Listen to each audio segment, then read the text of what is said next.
কেরাম, আজকে আমরা এই অল্প সময়ের মধ্যে যে বিষয়টা নিয়ে কথা শুনব, বিষয়টা হলো অহংকার বা হিংসা, যেটা আমাদের প্রত্যেকের মধ্যে আছে। অহংকার করলে, হিংসা করলে আমাদের জন্য কি ক্ষতি? অহংকার এবং এই হিংসার পরিণাম কোরআনে আল্লাহ তাআলা কি কি আয়াত উল্লেখ করেছেন এবং অসংখ্য গণিত হাদিসের মধ্যে এই ব্যাপারে কি বর্ণনা এসেছে, আমরা এই সংক্ষিপ্ত সময়ের মধ্যে আজকে এই বিষয়গুলো জানবো ইনশাআল্লাহ।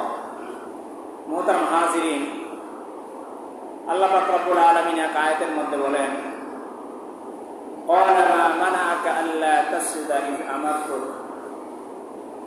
যে আল্লাহ পাক রব্বুল আলামিন পৃথিবীর প্রথম মানুষ হযরত আদম আলাইহিস সালামকে সৃষ্টি করার পরে সমস্ত ফেরেশতাদেরকে আল্লাহ তাআলা বলেছিলেন যে আমার ফেরেশতারা, তোমরা আদমকে সিজদা করো।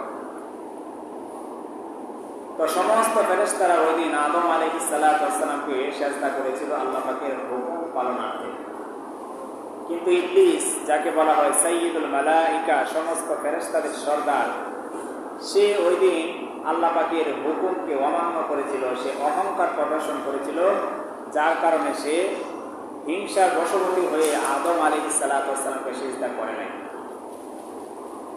সে ওই দিন বলেছিল যে আনা খায়রুম মিনহু খালাকতানি মিন নার ওয়া খালাকতাহু মিন তিন, যে হে আল্লাহ, আপনি আদেশ করেছেন আদমকে সিজদা করার জন্য, ঠিক আছে, কিন্তু আমি হলাম সাইয়্যিদুল মালায়েকা, মানে ফেরেশতাদের সর্দার, আর ফেরেশতারা হলো আগুনের তৈরি, নূরের তৈরি। তুমি আমাকে আগুন থেকে, নূর থেকে তৈরি করেছো, আর তোমার যে সৃষ্টি আদম, সেই আদমকে তুমি মাটি থেকে সৃষ্টি করেছো। আর আগুনের স্বভাব হলো, আগুনের অভ্যাস হলো আগুন উপরের দিকে ওঠে আর মাটি সবসময় নিচের দিকে যায়। সুতরাং তুমি যেহেতু আমাকে আগুন দিয়ে সৃষ্টি করেছো, আমি উপরের জিনিস, আর আদম হলো মাটির জিনিস, সুতরাং উপরের জিনিস নিচের জিনিসকে কখনো সেজদা করতে পারে না, তার সামনে মাথা অবনত করতে পারে না। সে আল্লাহ পাকের সামনে এই যুক্তি দাঁড় করিয়েছিল। আল্লাহ তাআলা তখন বলেছিলেন, ক্বালা ফাহবিত মিনহা ফামা ইয়াকুনু লাকা আন তাতাকাব্বারা ফিহা ফাখরুজ ইন্নাকা মিনাস সাগিরিন। আল্লাহ তাআলা ওই দিন বলে দিয়েছিলেন, হে সাইয়্যিদুল মালায়েকা, তুমি ফেরেশতাদের সর্দার, আজকে তুমি ইবলিসে পরিণত হলে তুমি জান্নাত থেকে বের হয়ে যাও, নিশ্চয়ই তুমি ছোট লোকদের অন্তর্ভুক্ত হবে। নাউযুবিল্লাহ। তাহলে মুহতারাম হাজিরিন, শয়তান ওই দিন যে অহংকার বা হিংসা করেছিল, এই কারণে দেখা গেছে যে হিংসা এবং অহংকারের পরিণতি হিসাবে আল্লাহ তাআলা তাকে সাইয়্যিদুল মালায়েকা বা ফেরেশতাদের সর্দারদের নাম থেকে নাম কেটে দিয়ে তাকে সারা জীবনের জন্য কিয়ামত পর্যন্ত আল্লাহ তাআলা তাকে অভিশপ্ত করে দিলেন, ইবলিস হিসেবে ঘোষণা করে দিলেন। সুতরাং আমাদের যাদের ভিতরে অহংকার, হিংসা আছে, সবার ভিতরে আছে কিছু না কিছু। এখান থেকে আমাদের জন্য শিক্ষা হলো, অহংকার করা যাবে না, হিংসা করা যাবে না, তাহলে পরিণাম খুবই ভয়াবহ হয়। অহংকার কি জিনিস?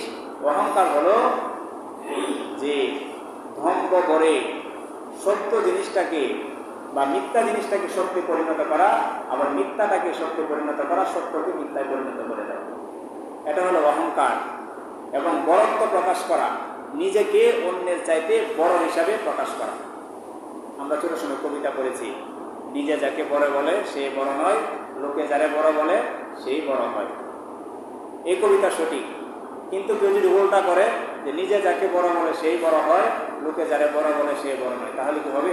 হবে না। তাহলে আমার আপনার মধ্যে অহংকার চলে আসবে। এই জন্য অহংকার হলো অন্যকে ঘৃণা করা, নিজেকে শ্রেষ্ঠ মনে করা, নিজেকে বড়ত্ব প্রকাশ করা, সত্যটাকে মিথ্যা প্রতিপন্ন করা, ক্ষমতার কারণে, শক্তির কারণে, অর্থের কারণে সত্যকে মিথ্যায় পরিণত করে দেওয়া, মিথ্যাকে সত্যই পরিণত করে দেওয়া, এগুলো হলো অহংকার, এগুলো হলো হিংসা। নবী আলাইহিস সালাতু ওয়াস সালাম হাদিসের মধ্যে বলেছেন যে নবীজি সবসময় এই দোয়া করতেন, আল্লাহুম্মা জাআলনি ফি আইনি সগীরা ওয়া ফি আইয়ুনিন নাসি কাবীরা, যে হে আল্লাহ, তুমি আমাকে আমার চোখে ছোট বানাও আর মানুষের চোখে আমাকে বড় বানিয়ে দাও। খুব গুরুত্বপূর্ণ একটা দোয়া। আমরা সবসময় এটা করতে পারি, আল্লাহুম্মা জাআলনি ফি আইনি সগীরা ওয়া ফি আইয়ুনিন নাসি কাবীরা, যে হে আল্লাহ, তুমি আমাকে আমার চোখে ছোট বানাও। আমার চোখে যদি, আমার দৃষ্টিতে যদি, আমার কাছে যদি আমি নিজেকে ছোট রাখি, তাহলে কখনো আমার অন্তরে অহংকার প্রবেশ করবে না। এবং উনি দোয়া করতেন ওয়াফি আইয়ুনিন নাসি কাবীরা, আর মানুষের চোখে আমাকে বড় বানিয়ে দাও। তাহলে তো মানুষের চোখে যদি আমি বড় হই আমার সম্মান বেড়ে যাবে, আর আমার চোখে আমি যদি ছোট হই আমার অন্তর থেকে হিংসা দূর হয়ে যাবে। এই জন্য সবসময় এগুলো চেষ্টা করা। তাছাড়া হিংসা এমন এক জিনিস হাদিসের মধ্যে এসেছে, যে যত বড় আল্লাহ হোক না কেন, যত বড় ক্ষুধাবীতি, যত বড় দিনদার হোক না কেন, যদি তার অন্তরে চুল পরিমাণ হিংসা অহংকার থাকে, হিংসাবশত দেখা গেল যে সে নামাজ পড়ে, সে রোজা রাখে, দান সদকা করে, অন্য এক বা এই সমস্ত কাজ থেকে বিরত, এখন সে হিংসা করে বসলো যে হ্যাঁ আমি এগুলো টাকা দান করি, আমি নামাজ পড়ি, আমি হাজি সাহেব, আমি মসজিদে ওইটা ফ্যান দিছি, আমি মাদ্রাসা করে দিছি, এই করে দিছি, সেই করে দিছি। এগুলো যদি কোনো ব্যক্তি দাম্ভিকতার সাথে প্রদর্শন করেন, নবীজি বলেন লাকড়িকে আগুন যেভাবে পুড়িয়ে ছারকার করে দেয়, বশীভূত করে দেয়, নেককার বান্দা নেক আমল গুলাকেও হিংসা বা অহংকার এরকম ভাবে জ্বালিয়ে পুড়িয়ে ছারকার করে দেয়। মুহূর্তের মধ্যে সমস্ত অহংকারের কারণে সমস্ত নেক আমল আপনার বাতিল হয়ে যাবে। আর এই হিংসাগুলো মূলত তিন শ্রেণীর ব্যক্তির মধ্যে বেশি পাওয়া যায়। প্রথমত হলো এক উলামায়ে কেরামের মধ্যে, আলেমদের মধ্যে। কারণ একজন আলেমকে, একজন উলামায়ে কেরামকে, একজন ইমামকে, একজন মাদ্রাসা শিক্ষককে শয়তান চাইলেই সিনেমা হলে নিয়ে যেতে পারে না, শয়তান চাইলেই প্রকাশ্যে কোনো গুনাহের কাজে লিপ্ত করাইতে পারে না। সাধারণ মানুষ চাইলে যে কোনো একটা গুনাহ করতে পারে, কিন্তু একজন আলেম মানুষ তার গায়ে যখন পোশাক থাকবে, শয়তান প্রকাশ্য হবে, তাকে সেই গুনাহটা করানি অনেক কঠিন। তো শয়তান কি করেছে, সেই আলেমদের মধ্যে হিংসা অহংকার ঢুকিয়ে দিয়েছে, যার কারণে দেখা যায় এক আলেম আরেক আলেমের সমালোচনায় বা আরেকজনের দুশ্চর্চায় ব্যস্ত। দ্বিতীয়ত হলো হঠাৎ যারা টাকা পয়সার মালিক হয়ে যায়, হঠাৎ করে দেখবেন যে সমাজের মধ্যে কিছু মানুষ ছেলেকে বিদেশ পাঠিয়ে দিছে বা ছেলে বড় একটা চাকরি পেয়ে গেছে, তখন দেখা যায় যে মা বাবা আর মাটিতে পা লাগায় না, তার অহংকার বেড়ে যায়। 3 নম্বরে হলো মহিলাদের মধ্যে অহংকারটা বেশি দেখা যায়, হিংসাটা বেশি দেখা যায়। এক মহিলা আরেক মহিলাকে সহ্য করে, 2 বোনের মধ্যে অনেক সময় দেখা যায় দ্বন্দ্ব লেগে যায়, মহিলাদের মধ্যে হিংসাটা খুব বেশি কাজ করে। এই জন্য হিংসা খুব খারাপ জিনিস। এই সমস্ত বিষয় থেকে আল্লাহ তাআলা আমাদেরকে হেফাজত করে, সকলে বলে আমিন। হিংসা সম্পর্কে বা অহংকার সম্পর্কে আল্লাহ পাক রব্বুল আলামিন কোরআনের অসংখ্য আয়াতের মধ্যে এগুলো আলোচনা করেছেন। সূরা বাকারা 34 নম্বর আয়াতের মধ্যে আল্লাহ তাআলা বলেন ওয়াইদ ক্বালা রাব্বুকা লিল মালাইকাতি ইসজুদু লিআদামা ফাসাজাদু ইল্লা ইবলিস। আল্লাহ তাআলা বলতেছেন যে আল্লাহ তাআলা যখন সমস্ত ফেরেশতাদেরকে আদেশ করেছিলেন যে তোমরা আদমকে সিজদা করো, সেদিন সমস্ত ফেরেশতারা আদমকে সিজদা করেছিল, কিন্তু ইবলিস ওইদিন অহংকার বশত, হিংসার বশবর্তী হয়ে সে সিজদা করে না। সে বলেছিল যে আমি তো আগুনের তৈরি, আগুন উপরের দিকে যাবে, আর আদম হলো মাটির তৈরি, সে নিচের দিকে যাবে, সুতরাং আমি আদমকে সিজদা করতে পারবো না। সেদিন আল্লাহ তাআলা ইবলিসকে সেই জান্নাত থেকে বিতাড়িত করে দিয়েছিলেন।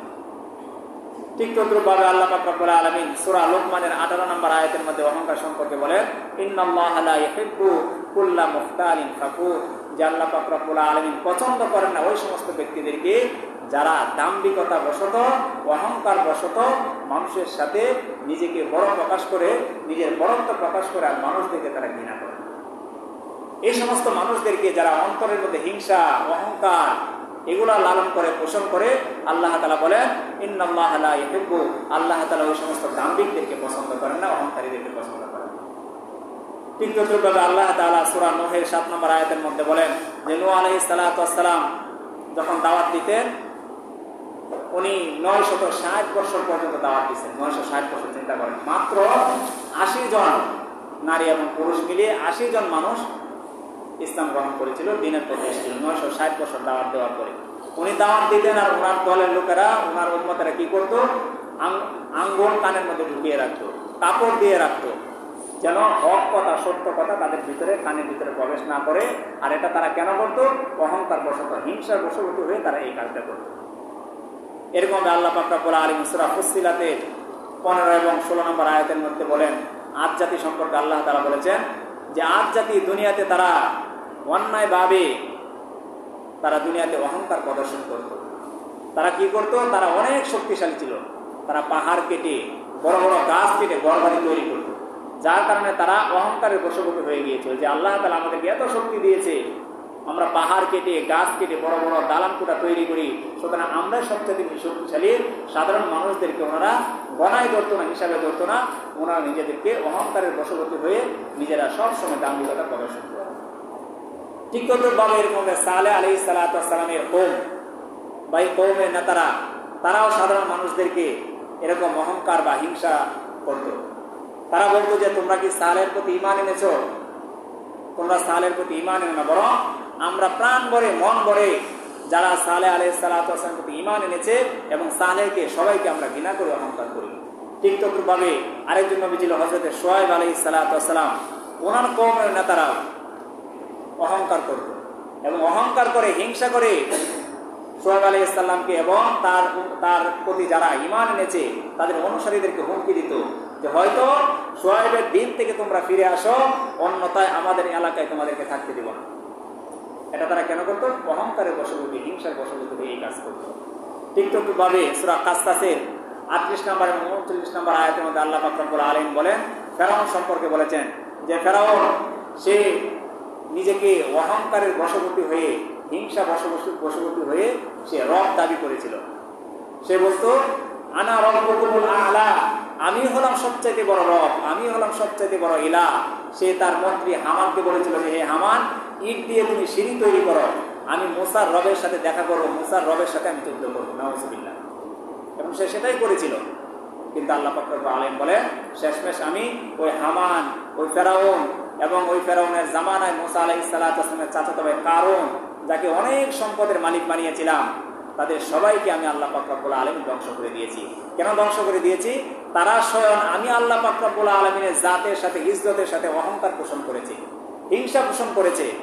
একজন মানুষ মানুষের সাথে হিংসা করতে পারে, উম্মত নবীর সাথে হিংসা করতে পারে, কিন্তু কোনো মানুষ যখন সরাসরি রবের সাথে, তার সৃষ্টিকর্তার সাথে যখন হিংসা করে, অহংকার করে, আল্লাহ তাআলা বলেন তখন আর তাকে দুনিয়াতে টিকিয়ে রাখা যায় না।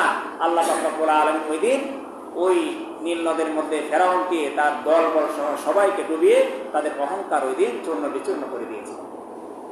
এই জন্য মুহতারাম হাজরিন, অহংকার বা হিংসা এটা খুবই খারাপ জিনিস।